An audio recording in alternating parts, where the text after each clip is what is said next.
90.1 Fast FM Magelang.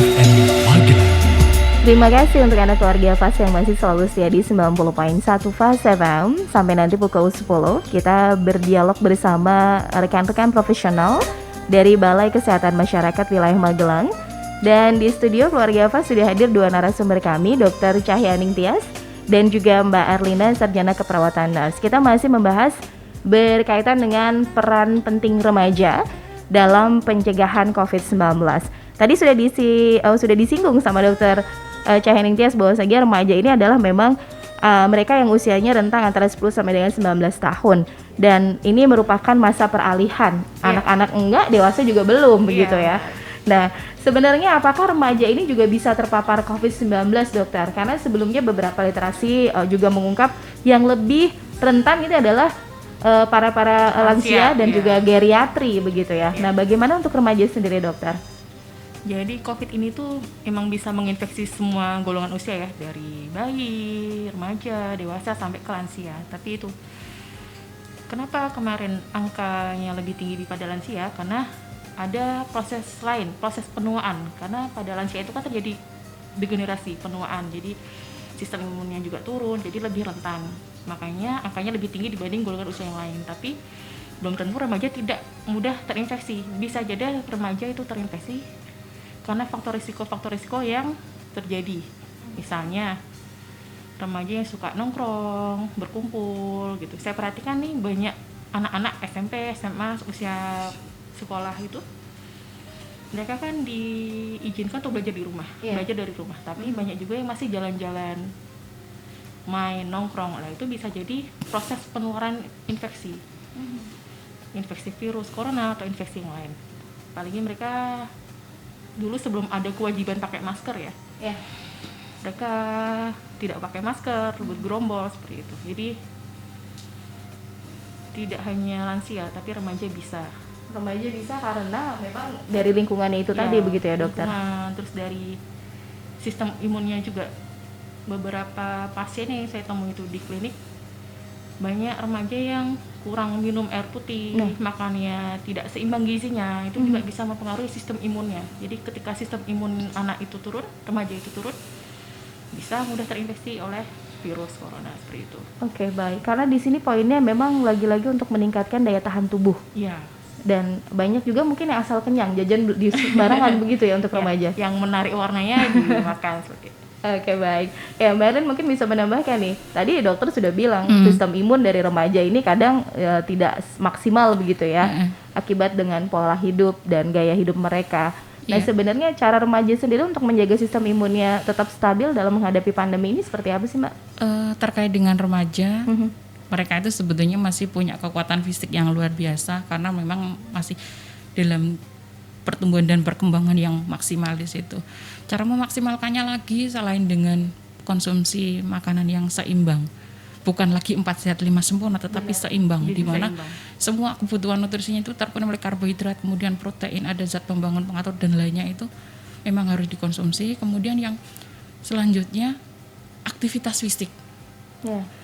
Banyak remaja yang suka nongkrong, banyak remaja yang suka bermain, tetapi mereka melupakan bahwa kebutuhan tubuh mereka adalah 30 menit sehari untuk melakukan olahraga, minimal 30 menit sehari. Sehingga dengan olahraga itu secara otomatis itu akan meningkatkan status imun mereka sendiri. Itu dari apa yang bisa mereka kerjakan. Kemudian yang selanjutnya, jaga diri terkait dengan kehidupan perilaku hidup bersih dan sehat. Ya. Semakin mereka meningkatkan itu, otomatis status imunnya juga akan mengikuti. Sering cuci tangan, kemudian mandi sehari 2 kali. Cuci tangan ini tentunya dengan sabun dan air mengalir. Itu jauh lebih sehat. Kalau di pasaran, di sana banyak orang bingung mencari hand sanitizer. Buat apa gitu? Kecuali pada kondisi tertentu yang ketika memang kita tidak menemukan air, tidak punya sabun. Kita punya sabun yang murah banget, murah meriah terjangkau, gitu. Terjangkau. Jadi remaja pun manfaatkan itu untuk rajin-rajinlah cuci tangan dengan sabun dan air mengalir. Kemudian konsumsi vitamin. Ya. Pada kondisi seperti ini tetap disarankan untuk mengkonsumsi vitamin.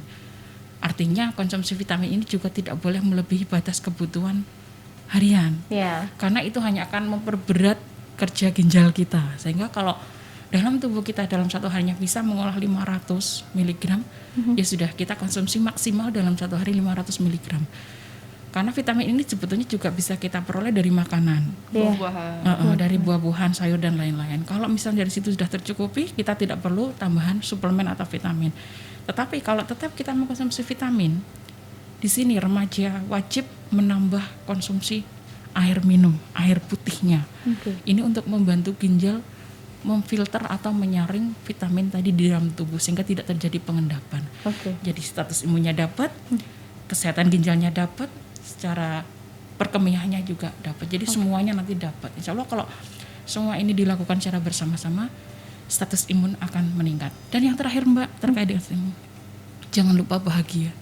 Iya, Iya. Harus itu. Iya. Hashtag itu jangan lupa bahagia Jangan itu lupa menjadi bahagia. satu hal yang Yes. penting lagi. Tapi tidak boleh pura-pura bahagia. Iya, don't worry, be happy. Nah, intinya kayak gitu. Karena bahagia kunci utama kita untuk mengeluarkan yang namanya endorfin dari dalam tubuh Benar. kita. Kalau kita nggak bahagia, endorfin juga akan bersedih itu, sehingga tidak mau keluar. Ketika kita bahagia, membahagiakan diri sendiri tentunya dalam batas kewajaran, jangan euforia begitu ya. Benar. Tapi bahagia, insya Allah endorfin akan bekerja dengan maksimal. Endorfin keluar, status imun kita meningkat. Saya kira seperti itu. Oke, seukurannya saja. Mau Oke. nambahin sedikit, Benar, jadi dokter. konsumsi air putih emang harus ya, wajib. Dan itu berdasarkan berat badan. Jadi kalau bisa tiap individu remaja itu tahu berat badannya berapa. Jadi nanti dikalikan 30 sampai 40 mili. Jadi kebutuhan air tiap anak remaja itu berbeda. Oke, baik. Terus Jadi ukurannya harus dikalikan 30 mili, dokter. ya 30 mili sampai 40 mili. Karena tiap remaja itu kan berat badannya beda. Jadi kita tidak bisa menyamakan harus berapa gelas sehari. Terus itu dipengaruhi oleh aktivitasnya juga. Kalau misalnya dia aktif olahraga juga, itu kebutuhan airnya lebih banyak. Dan olahraga itu tidak harus dilakukan di luar rumah. Benar. Misalnya jogging atau sepeda di luar, akhirnya tidak pakai masker dan terjadi penularan. Bisa di rumah download video senam, Yes. seperti ya teman-teman saya banyak yang melakukan gitu. Jadi bisa di rumah senam atau jogging di halaman rumah bolak-balik, itu juga termasuk olahraga. Angkat beban begitu, Iya, dokter? bisa. Jadi yang disukai apa, yang senyamannya apa, bisa dilakukan di rumah. Oke, baik. Jadi banyak sekali sebenarnya yang bisa kita lakukan untuk meningkatkan sistem imun. Jadi sebenarnya COVID-19 ini bisa disembuhkan oleh diri kita sendiri ya. Ya. Bisa jadi untuk mencegahnya begitu ya, dokter. Ya. Tentunya dengan sistem imun yang baik, pola hidup bersih dan sehat tadi. Oke, baik. Nah, ini ada pertanyaan, dokter. Sekaligus kita akan memberi jawabannya juga dari Mbak Iva di Bandungan nih. Bagaimana untuk mandi tidak harus sampai keramas ya? Tadi kan ada pertanyaan 2 kali sehari minimal untuk mandi. Ketika di luar sudah ganti baju, apakah memang harus mandi secara keseluruhan dalam kurung keramas untuk meminimalisir penyebaran COVID-19? Terima kasih. Monggo, siapa yang mau menjawab nih? Oke, boleh, saya nggak apa-apa. Terkait dengan mandi ataukah harus wajib dengan keramas? Pertanyaan saya yang saya kembalikan ke penanya adalah ketika yang bersangkutan keluar rumah, apakah rambutnya terurai ataukah Oke. tidak? Itu yang jadi Terlindungi. catatan. Oke. Kalau misalnya rambutnya terlindungi, nuwun sewu bagi untuk yang muslim Muslimah, berhijab jilbab. dan lain-lain. Yang terpenting adalah mandi seluruh badan, tapi kalau misalnya bagian kepala sudah terlindungi dan memang tidak berkeringat terlalu banyak, tidak harus keramas, tidak masalah. Tetapi sebaiknya kalau melakukan personal hygiene ya dari ujung rambut sampai dengan ujung kaki itu tetap menjadi catatan. Iya. Tetapi kan ada orang-orang tertentu yang kalau terlalu sering keramas rambutnya rontok dan lain-lain itu harus diminimalisir. Kalau memang mempunyai masalah terkait dengan itu, yang terpenting adalah ketika keluar rumah rambut terlindungi, tidak terpapar dengan udara bebas, tidak terpapar dengan sinar matahari, saya kira lebih aman untuk tidak berkeramas. Tetapi ketika pergi keluar rumah semuanya terpapar dengan udara bebas, sebaiknya mandi dari ujung rambut sampai dengan ujung kaki, itu jauh lebih aman. Karena kita tidak tahu apakah dan corona ini akan menempel di rambut kita ataukah tidak. Iya. Kan kita nggak paham itu. Benar. Ya. Oke, baik. Jadi memang tidak masalah ketika memang itu ada perlindungan dari organ tubuh kita begitu ya. Baik, Mbak Iva, terima kasih. Semoga ini bisa membantu. Pastinya juga ini bahagia untuk yang berhijab Iya. Jadi lebih terlindungi, Iya. aman. Oke, baik.